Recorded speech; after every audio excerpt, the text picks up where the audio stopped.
पश्चिम बंगाल की राजनीति में अब शुरू हो चुका है सबसे बड़ा संग्राम और इस बार मुद्दा सिर्फ चुनाव नहीं बल्कि देश की सुरक्षा, घुसपैठ और भ्रष्टाचार का है। केंद्रीय गृह मंत्री अमित शाह ने ऐसा बयान दिया है जिससे बंगाल की सियासत में भूचाल आ गया है। अमित शाह ने ममता बनर्जी सरकार पर तीखा हमला बोलते हुए साफ कहा, ममता जी जितना रोना है रो लो, हम चुन चुन कर हर घुसपैठियों को मतदाता सूची से निकालेंगे और देश से बाहर भी करेंगे।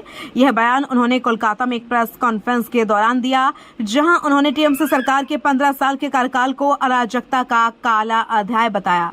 चुनाव का बिगुल और बड़ा दावा, शाह ने दावा किया कि 6 मई को बंगाल में भाजपा सरकार बनेगी और 45 दिनों के भीतर सीमा पर बाड़ लगाने के लिए जमीन उपलब्ध करा दी जाएगी। उन्होंने कहा इससे घुसपैठ पूरी तरह रोक दी जाएगी। शाह ने असम का उदाहरण देते हुए कहा, भाजपा सरकार आने के बाद वहां घुसपैठ लगभग खत्म हो गई, अब केवल बंगाल ही ऐसा रास्ता बचा है जहां से घुसपैठ जारी है। उन्होंने आरोप लगाया कि घुसपैठिया देश की सुरक्षा से खिलवाड़ कर रहे हैं। चुनाव को बताया मुक्ति का चुनाव। शाह ने इस चुनाव को मुक्ति का चुनाव बताते हुए जनता के सामने 2 विकल्प रखे, जान का डर, संपत्ति लूटने का डर, रोजगार छीनने का डर, महिलाओं की असुरक्षा, शांति, सम्मानजनक जीवन, मुफ्त इलाज, पक्का घर, मुफ्त बिजली, युवाओं का उज्जवल भविष्य।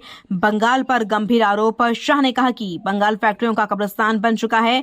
सोनार बांग्ला का सपना दिखाकर सिंडिकेट राज स्थापित किया गया।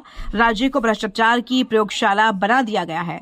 उन्होंने आरोप लगाया कि ऊपर से नीचे तक केवल उगाही का खेल चल रहा है। ममता बनर्जी पर सीधा हमला। ममता बनर्जी पर निशाना साधते हुए शाह ने कहा, वह पीड़ित कार्ड खेलती हैं, कभी अपनी चोट का बहाना बनाती हैं तो कभी चुनाव आयोग पर आरोप लगाती हैं। शाह ने कहा कि अब बंगाल की जनता उनकी राजनीति को समझ चुकी है।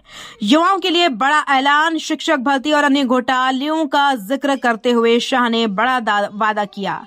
जिन युवाओं की उम्र सीमा निकल गई है उन्हें 5 साल की छूट दी जाएगी। एसएससी भर्ती में दोबारा मौका मिलेगा। पूरी प्रक्रिया पारदर्शी बनाई जाएगी। 19 आरोपों वाला चार्जशीट। भाजपा ने टीएमसी सरकार के खिलाफ 19 आरोपों का आरोप पत्र भी जारी किया, जिसमें शामिल है 7वां वेतन आयोग लागू न करना, 20 लाख सरकारी कर्मचारियों को नौकरी से निकालना, 40 लाख युवाओं का पलायन, 6,688 कंपनियों का बंगाल छोड़ना, 26,000 नौकरियां भ्रष्टाचार के कारण रद्द, 8,000 स्कूल बंद, महिलाओं के खिलाफ 34,738 अपराध, मवेशी तस्करी और नौकरी घोटाले।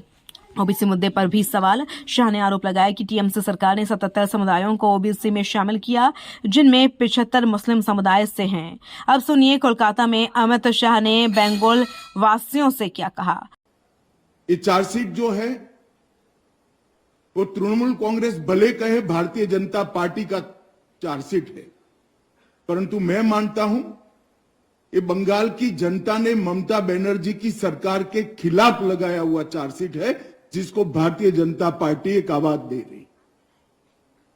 एक प्रकार से आने वाला चुनाव बंगाल की जनता को तय करना है कि भय को चुनना है या भरोसे को चुनना। भय के आतंक से मुक्ति पाकर भरोसे के साथ देश जिस तेजी से आगे बढ़ रहा है, इसके साथ बंगाल को जुड़ना चाहिए। ये तय करने का चुनाव है। सुरक्षा और वोटर लिस्ट पर बड़ा सवाल है। शाह ने जनता से सवाल किया, क्या घुसपैठियों को वोट का अधिकार मिलना चाहिए, और कहा भाजपा सरकार बनने पर उन्हें सिर्फ वोटर लिस्ट से नहीं बल्कि देश से भी बाहर किया जाएगा। बंगाल की राजनीति अब सिर्फ आरोप प्रत्यारोप तक सीमित नहीं रही, यह लड़ाई बन चुकी है सुरक्षा बनाम सियासत की। अब सबसे बड़ा सवाल, क्या यह बयान चुनावी रणनीति है या सच में होने वाला है बड़ा एक्शन? जवाब मिलेगा बंगाल के चुनावी नतीजों के साथ।